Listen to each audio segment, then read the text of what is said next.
হাতির হাতে উঠলে বাঁশ, বদলে যাবে ইতিহাস, বুঝলে? বাংলা ভাগ চাও যারা, বাংলা ভাগ চাইবে যারা, বাংলা ছাড়া হবে তারা, বুঝতে পেরেছো? করার জন্য আওয়াজ তুলেছে বিজেপি। বাংলা পক্ষ কি বিজেপিকে বাংলা ভাগ করতে দেবে? বসে বসে হাতে হাত রেখে বাংলা পক্ষ শিলিগুড়িতে মহামিছিলের ডাক দিয়েছে আগামী 25শে আগস্ট। কেন শিলিগুড়িতে? তার কারণ একখানা ধারণা দেওয়া হয় যে মালদার ফারাক্কার উত্তরের মানুষ বোধহয় খুব বাংলা ভাগ করতে চাইছে, আর মালদার দক্ষিণের মানুষ বাংলা ভাগ করতে চাইছে না। এই ধারণাটাই কত ভ্রান্ত।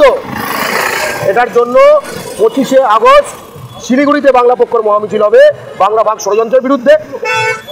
এবং তিস্তার জল যে পশ্চিমবঙ্গ থেকে লুট করে বাংলা ও বাঙালির শত্রু হিন্দি সাম্রাজ্যবাদী বিজেপির যে মোদী সরকার, যারা বাংলাদেশের দালাল এবং পশ্চিমবঙ্গের শত্রু, সেই বিষয়টিকে নিয়ে আচ্ছা ভেবে দেখুন তো। তিস্তার জল যা গাজলডোবা থেকে গাজল, এই পুরো এলাকার সেচ ব্যবস্থার একদম লাইফলাইন, সেই এলাকাকে শুকিয়ে শ্মশান করে বাংলাদেশকে জল দিয়ে দিচ্ছে যে বিজেপি, তারা বলছে উত্তরবঙ্গ বঞ্চিত।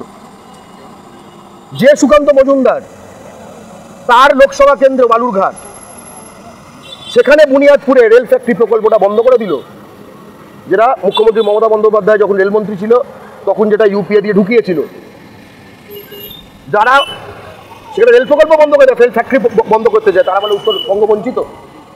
যারা আজকে বিহার থেকে যত ট্রেন আছে কলকাতায় আসার, তার 25% ট্রেনও নেই কুচবিহার আলিপুরদুয়ার থেকে কলকাতায় আসা।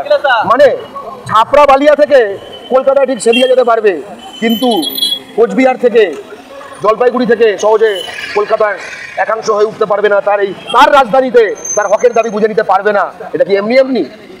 আমরা দেখেছি 2019 সালে, এটা আজকের বিষয় নয়, 2019 সালে বিজেপির যে ম্যানিফেস্টো ছিল সেখানে গোর্খাল্যান্ড ষড়যন্ত্রের কথা বলা ছিল, ষড়যন্ত্রের কথা বলা ছিল, এটা পজিটিভভাবে বলা ছিল। তারপরে আমরা দেখলাম মণিপুর থেকে আসা একটা বহিরাগত রাজু বিস্তা, সেটা বাংলা ভাগের দাবি তুলল। সব আগে আমরা দেখলাম আরেকটা বহিরাগত, ঠিক বউটা বাঙালি, এদের কারুর জামাই বাঙালি হয় না, বউটা বাঙালি হয়, সুরিন্দর আলুওয়ালিয়া, দার্জিলিংয়ের বিজেপি সাংসদ, সে বাংলা ভাগের দাবি তুলল। লজ্জার কথা বাঙালি, তুমি কিন্তু তাকে আবার দুর্গাপুর বর্তমানে জিতিয়েছো, সেই চেতনাটা তৈরি হয়নি। এবার যেখানে আবার কীর্তি আজাদকে জিতিয়েছো, যার বাপ কিনা বাঙালি খেদানোয় তার ভূমিকা ছিল বিহার থেকে। বোঝো, বিষ্ণু প্রসাদ শর্মা আরেক বহিরাগত বাঙালি বিদ্বেষী, সে বিধায়ক, সে বাংলা ভাগের দাবি তুলেছে 2021-এর পরে। কিন্তু এবছর বাজেটের জাস্ট পরে যে ঘটনাটা ঘটলো এটা অভূতপূর্ব। একই দিনে এই দম দেওয়া প্রতিটি পুতুল হয় না, যেরকম সেই বাজারে থাকে খোলকর্তাল, একই রকম দম দিয়ে দিলে একই দিনে শুরু করলো। আমরা বাংলা পক্ষ একমাত্রই সন্দেহ করেছিল যখন সুকান্ত মজুমদারকে নর্থ ইস্ট রিজিয়নের মন্ত্রী করা হয়, আমরা বুঝেছিলাম এর মধ্যে গেম আছে। উত্তরবঙ্গ উন্নয়ন, একটা প্রশ্নটা আমি আগে করে নিই, সেটা হচ্ছে গতকাল দিলীপ ঘোষ বলেছে যে না, সুকান্ত মজুমদার তো বাংলা ভাগের কথা বলেনি, বিজেপির কোনো নেতা বাংলা ভাগের কথা বলেনি, মিথ্যে কথা বলছে, উন্নয়ন করতে চাইলে ভাগ করতে হবে। উন্নয়ন করতে চাইলে বুনিয়াদপুরে রেল ফ্যাক্টরিটা দিল না, স্টার্ট করছে না কেন? উন্নয়ন করতে চাইলে তুমি তিস্তার জলটা বাংলাদেশকে দিয়ে দেবে, এতে উন্নয়ন হবে আমাদের। ভোটের আগে নোয়াখালী, ভোট করলে তিস্তাখালী। হ্যাঁ, আজকে যে এনজেপি কেন্দ্রিক কোনো লোকাল ট্রেন নেটওয়ার্ক নেই, এটা করতে কি আটকায়? আজকে যে দ্বিতীয় এইমস নেই, বিহার থেকে যত টাকা কেন্দ্রে যায় তার থেকে কয়েক গুণ বেশি টাকা বাংলা থেকে কেন্দ্র তোলে, কিন্তু বিহারে দুটো এইমস, পশ্চিমবঙ্গে একখানা, যেটা আনফর্চুনেটলি রায়গঞ্জ থেকে কল্যাণীতে আনা হয়েছিল। কিন্তু রায়গঞ্জ থেকে কল্যাণীতে কেন গেল, রায়গঞ্জ থেকে কল্যাণীতে গেল এই বলে কি ফারাক্কার উত্তরের মানুষের স্বাস্থ্য পরিষেবাটা হয়ে যাবে এটা বলে নাকি? ফারাক্কার উত্তরে আমাদের দেওয়া রেভিনিউ যেটা দিল্লি তোলে, সেটাতে আরেকখানা এম স্থাপন করলে হবে। বাংলা পক্ষে জায়গাও দেখিয়ে দিয়েছে, জলপাইগুড়ির দোমোহনীতে কেন্দ্রীয় সরকারের 400 একর জমি আছে, যেখানে ইউপি বিহারের ক্রিমিনালরা এখন বেআইনি মাটি কাটার কাজ করে। কিন্তু এটা জংশন স্টেশন, দুদিকে এসেই আছে, মানে যেটা একটা এরকম সেন্টারের জন্য পারফেক্ট, যে কমিউনিকেশন খুব ভালো। আমরা এই সুকান্ত মজুমদার বলেছে নাকি করে দুটো এমস হয় না। ও বিহারে একটু গেলে দেখতে পাবে না, ইউপিতে আছে একাধিক, বিহারে আছে একাধিক। আবার এই সুকান্ত মজুমদার বলে যে বিহারে এত টাকা দেওয়াটাকে বাংলাকে লুট করে সেটা ডিপেন্ড করে যে কি বলে যে বিহারে টাকা দিলে নাকি তার উন্নয়নের ছটায়, বুঝলে, সেটা আবার বাংলায় চলে আসবে। মানে কি, ধরো তোমার থেকে টাকা লুট করা হলো, তোমার ধানের একখানা তোমার থেকে বস্তা লুট করলাম, যাওয়ার সময় দিল্লি, এটা তুমি বাংলা ধানের তোমার ভালো গোবিন্দভোগ চালের তোমার একটা বস্তা ছিল, আমি দিল্লি লুট করে নিলাম, করে তারপরে যাওয়ার সময় তার পাশের বাড়ির লোককে সেখান থেকে কিছু চাল দিয়ে গেলাম, সে এবার সেখানে তার বাড়িতে গোবিন্দভোগ চাল বানাচ্ছে, ওইটা দিয়ে তার গন্ধ আসছে তোমার কাছে, সুকান্ত মজুমদার বলছে ওইটা গন্ধ পাচ্ছিস, তোর লুটের টাকায় পাশের রাজ্যে উন্নতি হবে, তুই চুইয়ে চুইয়ে একটু আসবে, গন্ধ পাবি, এটাই তো তোর কত। এই সুকান্ত মজুমদারকে যখন উত্তর পূর্বাঞ্চল মন্ত্রী করা হলো, আমরা বুঝে তো গেম অন্য, সুন্দরবন বিষয়ক মন্ত্রী করা হয় তাকে পশ্চিমবঙ্গে, সুন্দরবন এলাকার কোনো এমএলএ, পশ্চিমাঞ্চল বিষয়ক মন্ত্রী তাকে করা হয় পশ্চিমাঞ্চলের কোনো জঙ্গলমহলের কোনো এমএলএ, এমনকি উত্তরবঙ্গ বিষয়ক মন্ত্রী তাকে করা হয় সেই এলাকার স্থানের মধ্যে কোনো লোককে। কিন্তু উত্তর পূর্বাঞ্চলের করা হলো উত্তর পূর্বাঞ্চলের বাইরে পশ্চিমবঙ্গের একটা লোককে, এবং বলা হলো এটাও বলা হচ্ছে, দেখলাম ওখানে তো অনেক সিমিলারিটি আছে। আমি সুকান্ত মজুমদার তোমার থোবরাটাকে আমি দেখেছি, তোমার মিল আছে, সুকান্ত মজুমদারকে নাগাদের মতো দেখতে, নাগাদের সঙ্গে সুকান্ত মজুমদারের মিল আছে, ও তো ওই এলাকার মধ্যেই তো এমএলএ এমপি, ওর কি মিজোদের সাথে মিল আছে? হ্যাঁ, তোর মিল আছে মিজোদের সাথে, খাসিদের সাথে তোর মিল আছে, তাদের কোনো আমি অশ্রদ্ধা করছি না, তারা তাদের মতো, তাদের হোয়াটএভার, কিন্তু তুই এই কথাটা বলছিস তোর নাকি হেভি মিল আছে, আছে হয়তো, তুই কোন কোম্পানির আয়না ব্যবহার করিস? এবং এই যে জুড়ে দেওয়া উত্তরবঙ্গ দক্ষিণবঙ্গ এইসব গেম খেলা, এটা কিন্তু বিজেপি অনেক আগে থেকে খেলছে। তৃণমূল ছাত্র পরিষদ এর রাজ্য কমিটি আছে, পশ্চিমবঙ্গ রাজ্য কমিটি, এসএফআই এর পশ্চিমবঙ্গ রাজ্য কমিটি আছে, বিজেপির যেটা ছাত্র সংগঠন অখিল ভারতীয় বিদ্যার্থী পরিষদ এর কোনো পশ্চিমবঙ্গ রাজ্য কমিটি নেই, এর উত্তরবঙ্গ প্রান্ত কমিটি আছে আর দক্ষিণবঙ্গ প্রান্ত কমিটি আছে, পশ্চিমবঙ্গ বলে কিচ্ছু নেই। বিশ্ব হিন্দু পরিষদ এর উত্তরবঙ্গ প্রান্ত রয়েছে, এর দক্ষিণবঙ্গ কি খণ্ড প্রখণ্ড মন্ডল এগুলো ওদের কিছু আছে না, আগে থেকে প্ল্যানিং করে একদম। এমনকি বিএসএফ এরা এমন করেছে যে একমাত্র পশ্চিমবঙ্গ হলো একখানা বিএসএফ টেরিটরি যেখানে ওয়েস্ট বেঙ্গল বিএসএফ বলে কিছু নেই, south Bengal BSF, north Bengal BSF. কোন এই বিএসএফ?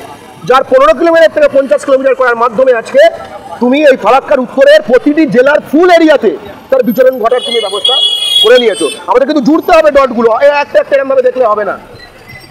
আবার একটা কথা বলতে চাই, বর্ডার খোলা জনবিন্যাস পাল্টে যাচ্ছে।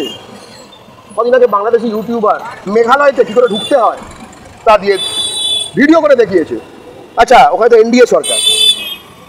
আসামে এই 2024-এ বিজেপির সরকার, সেখানকার মন্ত্রী অ্যাসেম্বলিতে প্রেজেন্ট করেছে যে আসামে 23% জমিতে বর্ডারে কোনো ফেন্সিং নেই।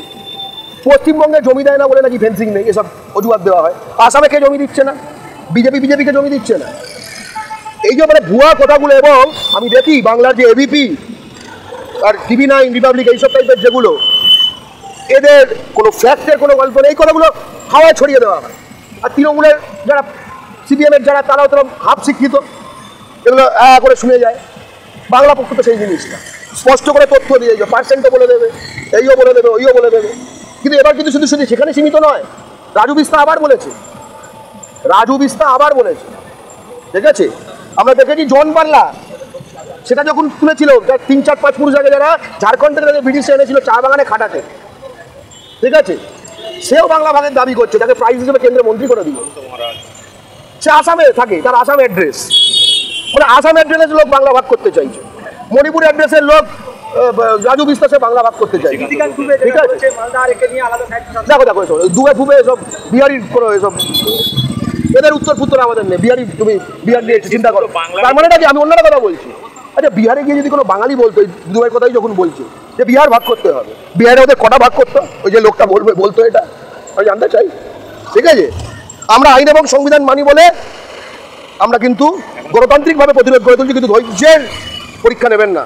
এই নিশি দুবে এ বলেছে মালদা মুর্শিদাবাদকে আলাদা করে দেবে, শশাঙ্কের রাজধানী গৌড় সেটা বাংলায় থাকবে না, বিহারে থাকবে, ওই ছাপড়া, আড়ারিয়া, কিষানগঞ্জ, কাটিয়ার ফাটিয়ার এগুলোর সাথে। মানে ভাবতে পারেন স্পর্ধাটা। বঙ্গাব্দ যে শশাঙ্কের রাজ্যাভিষেকের সঙ্গে যুক্ত, আমাদের বঙ্গাব্দ, সেইটা তার রাজধানী, সেটা বিহারের সঙ্গে দিয়ে দেবে। অথচ 1956 সালে মেঘনাথ শাহর নেতৃত্বে, ডক্টর মেঘনাথ শাহ, এই বাঙালি কিন্তু বিহার বাংলা সংযুক্তিকরণ করে পূর্ব প্রদেশ করার চক্রান্ত রুখে দিয়েছে। এবার কিন্তু আরো ভয়ঙ্কর হবে, ভয়ঙ্কর হবে কিন্তু ভাই। আমার তো মাঝে মাঝে মনে হয় এইসব কথা বলে বাঙালিকে যেরকম খচিয়ে দিচ্ছে, আমার মনে হয় বিজেপির কিছু কিছু লোক পরবর্তী 50 বছর এখানে অবিভক্ত পশ্চিমবঙ্গে তৃণমূলকে সরকারে চায়, ও সেই ব্যবস্থা করছে। আমার তো সেটাই মনে হচ্ছে। এবং একটা কথা বলে দিই, অনুপ্রবেশ, জনবিন্যাস বদলে যাওয়া, 2-3টে তথ্য। আপনি বাঙালি, আপনি তো আর বিহারি ইউপি না, তাই একটু ব্রেন দিয়ে বুঝবেন বিষয়গুলো। তথ্য দেবো, কেন্দ্রীয় সরকারি তথ্য। প্রচুর বাঙাল, আমি তোমার কিছু প্রশ্ন করবো, তুমি এটা কমন সেন্স থেকে উত্তর দেবে, ঠিক আছে? আচ্ছা, কোটি কোটি বাংলাদেশি মুসলমান টুপি আছে, দাঁড়িয়ে আছে, লুঙ্গি আছে, বর্ডার পেরিয়ে ঢুকে যাচ্ছে, ঠিক আছে? তাদের মুখের ভাষা কি? বাংলা। আচ্ছা, কোটি কোটি বাংলাদেশি মুসলমান টুপিওয়ালা, দাড়িওয়ালা, লুঙ্গিওয়ালা বর্ডার পেরিয়ে বাংলাদেশ থেকে পশ্চিমবঙ্গে ঢুকে যাচ্ছে, যাদের মুখের ভাষা বাংলা। তাহলে ভারতে বাংলাভাষীর পার্সেন্টেজ বাড়বে না কমবে? বাড়বে। এবার যা শুনুন, 1991 সালে জনগণনা অনুযায়ী ভারতে বাংলাভাষীর পার্সেন্টেজ ছিল 8.30। 2001 সালে ভারতে বাংলাভাষীর পার্সেন্টেজ এসে দাঁড়ালো 8.11। 2011 সালে শেষতম জনগণনা, ভারতে বাংলাভাষীর পার্সেন্টেজ দাঁড়ালো 8.03। অদ্ভুত ব্যাপার। কোটি কোটি নাকি বাংলাদেশি মুসলমান ঢুকছে, আর ভারতে বাংলাভাষীর পার্সেন্টেজ কমে যাচ্ছে। এর দুটো এক্সপ্লেনেশন হতে পারে, যে এই বাংলাদেশি মুসলমান যারা ঢুকছে না জিনভূত, এরা তোমার পকেটের মধ্যে থাকে, এরা ধরো তোমার গোপের মধ্যে আছে, এরা ধরো এই সাউন্ডের মধ্যে আছে, এই বুমের মধ্যে আছে, ঠিক আছে, মোবাইল ফোন কভারের মধ্যে আছে, তাই দেখা যাচ্ছে না। না হতে পারে কয়েক কোটি আবার, ঠিক আছে। আরেকটা হতে পারে, ধরো টুপি, দাড়ি, লুঙ্গি নিয়ে সে কাটাতার ফেরোচ্ছে, এক পা এদিকে এক পা এদিকে, তবে দ্বিতীয় পাটা যেই তুললো, দুটো পা যেই পশ্চিমবঙ্গে পড়লো, সে সেই মুহূর্তে মারওয়াড়ি বা বিহারি হয়ে গেল। ট্রান্সফরমেশন এটা। আর এগুলো যদি অসম্ভব মনে হয়, দুটোই কিরকম হাস্যকর যদি মনে হয়, তাহলে বুঝবেন আপনাকে এগুলো যারা বোঝাচ্ছে তারা আপনাকে হাসির পাত্রে পরিণত করেছে। এবং নিশি দুবে আসলে এই জনবিন্যাস বাড়ছে বাড়ছে, এই কথাটা কেন বলছে? কারণ যেরকম বললাম, বাংলাভাষী ভারতে 91-তে 8.30, 2001-এ 8.11, 2011-তে 8.03। এই যে ক্রমাগত কমছে, এইটা ঢাকতে এবং আরেকটা তথ্যও ঢাকতে কি, 1971 সালে ভারতে হিন্দিভাষীর পার্সেন্টেজ ছিল 36.99, 2011-তে সেটা 44.63। আই বাপ, জনসংখ্যা বাড়ছে, বৃদ্ধি পাচ্ছে, এর মধ্যে হিন্দি উর্দু দুই আছে, হালাল কিংবা ঝটকা, দিনের শেষে গুটকা। এবং মাথায় রাখবেন, পশ্চিমবঙ্গে নারী প্রতি শিশুর জন্মহার 1.6। শেষ কি, ন্যাশনাল ফ্যামিলি হেলথ সার্ভে 5, যে তথ্যগুলো 2019 থেকে 2021 সালের মধ্যে নেওয়া হয়েছে, 2011 যদি খুব পুরনো মনে হয়। তারপরে বাঙালি হিন্দুর 1.6, 1.4, অ্যাভারেজ 1.6। তাও বাঙালি হিন্দু না, এর মধ্যে হিন্দিভাষী জল আছে, যাদের রেট আরও বেশি, ফলে বাঙালি হিন্দুর আরেকটু কম। বাংলার মুসলমানের যার হচ্ছে 2.1, এর মধ্যে উর্দুভাষী জল আছে, তার মানে মুসলমান বাঙালির এর থেকে আরেকটু কম। এবার কথাটা হচ্ছে, মুসলমান বাঙালি তো হাম দো হামারা দোতে আছে, বোঝা যাচ্ছে। বাঙালি হিন্দু 1.4-এ আছে, এটা লজ্জার কথা, আমাদেরও 2-তে পৌঁছতে হবে, বাংলা পক্ষ স্পষ্ট বলছে, 2টো করে বাচ্চা নিতে হবে, ঠিক আছে। কিন্তু এবার বাংলা পক্ষর প্রশ্ন, বিজেপি সারা ভারতে দ্বিসন্তান নীতির ভিত্তিতে জনসংখ্যা নিয়ন্ত্রণ আইন আনছে না কেন? বাংলা পক্ষ কতবার দাবি করেছে, এই চ্যানেলেই দাবি করেছে। কদিন আগে একজন মহারাজ বলেছে 4টে করে মিনিমাম বাচ্চা নিতে হবে। একদম।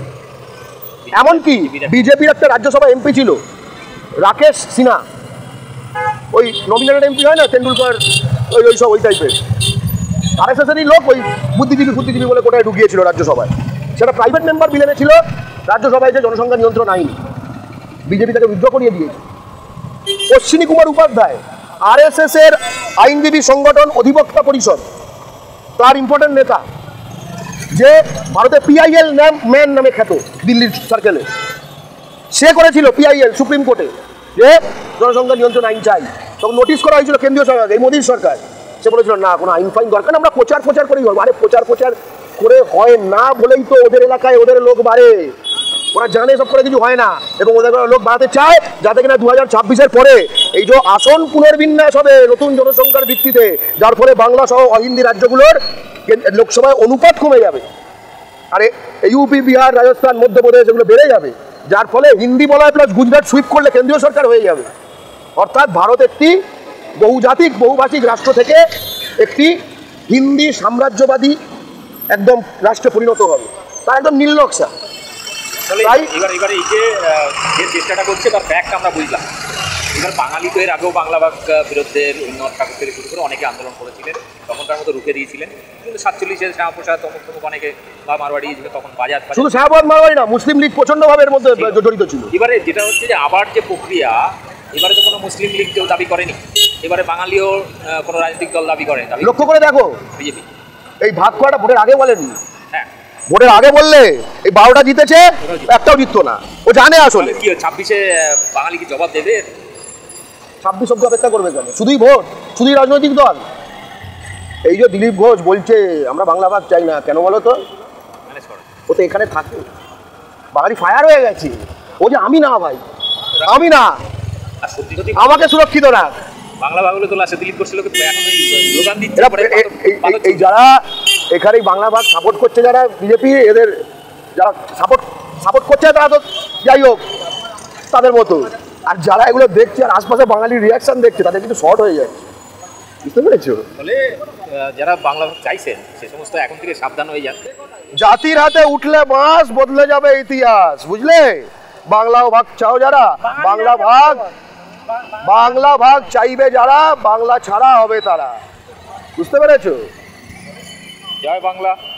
জয় বাংলা। এখানে রাখছি ভিডিওটি।